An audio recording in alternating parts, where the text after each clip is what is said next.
I want to welcome everybody again to the 21 days of prayer and worship. We're glad that you could join with us. Let's continue the story with Job, shall we? Job has lost just about everything, his livelihood, his wealth. He's lost the most precious thing in his life, his kids. And now the second wave of suffering is coming his way.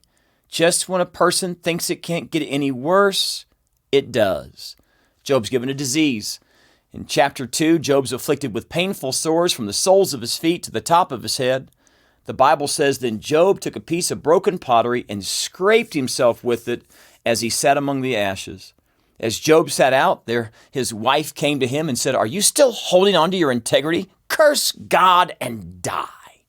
Job's wife was a lovely woman, a real glass half full kind of gal. When you've been quarantined or stuck at home, when nothing in your life makes any sense, it's kind of easy to have a bad attitude.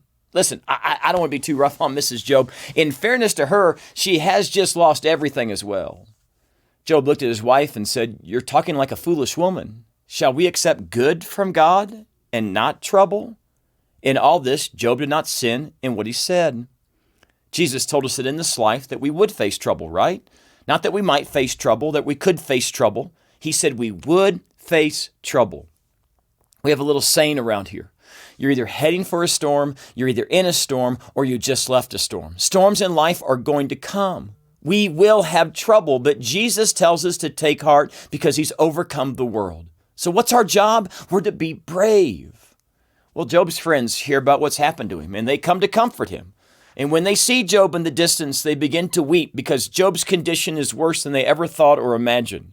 For 7 days, they sit next to Job in silence. And I think those 7 days meant the world to him.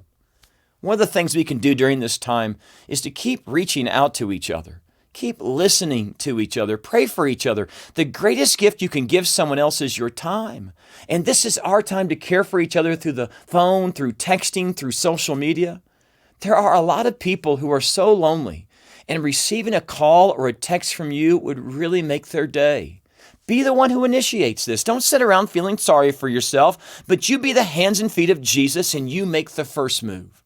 Well, after 7 days, Job ends his silence and he looks at his friends and he curses the day that he was born. For the next 28 chapters, Job pours out to God all his frustration and sorrow and anger.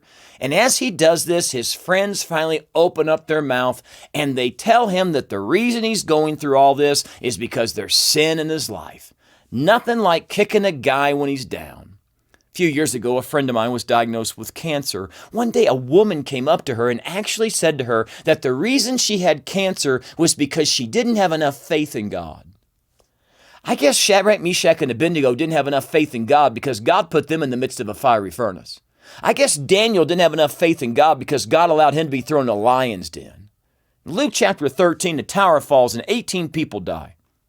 People of Israel began to say that the people who died must have been guilty of doing something wrong to deserve this because obviously God was punishing them. But look at what Jesus said. Do you think they were more guilty than all the others living in Jerusalem? I tell you no. Everybody right now is looking to blame someone for this virus, and this doesn't need to be done. Let's not point our fingers to blame, but let's lift our hands up in prayer. Job's friends were wrong. He had nothing to do with anything that he was getting. As each chapter goes by, Job lets it rip more and more toward God. Job just wanted to understand. He wants God to show him what he has done that has deserved this. And in all this, Job's questions and all of his ranting and raving, Job has a lot of questions too. In fact, he asked over 330 questions in 42 chapters. Job basically accuses God of two things. One, God, you are obviously not in charge. And two, if you are in charge, you obviously don't care. Haven't you ever thought that? If you really are kind, God, if you're really in control, then you would never have allowed this to happen to me. If that's where you're at today, I want you to pray a really honest prayer to God. Say, God, I just don't understand this. It's affected my job, my livelihood, my family, my church, and so many other people. Killing our economy. I'm mad. And I'm scared. Tell God what you're thinking and what you're facing and let it rip. God can handle it. God's never been upset when someone comes to him with a gut-honest prayer. Job said, I loathe my very life. Therefore, I will give free rein to my complaint and speak out in the bitterness of my soul. Don't hold back, Job. God never slammed anyone for praying an honest prayer. God can handle your hurt. And the only way you can get close to someone is if you're honest with them. There's something freeing about taking your burdens that you have, the burdens you've been carrying, and laying them down at the foot of the cross. If you're feeling that way today, put this device down in a second that you're holding on to and just get honest with God about your fears and frustrations. Remember, Jesus told us it would be this way. The world that we live in is so messed up. And Jesus also told us to take heart, right? Friends, this is not our home. And one day we'll leave this broken world and go to a perfect world where people are made perfectly. I look forward to that day. Go talk to God and have a gut-wrenching, honest time with Him. I'll see you tomorrow.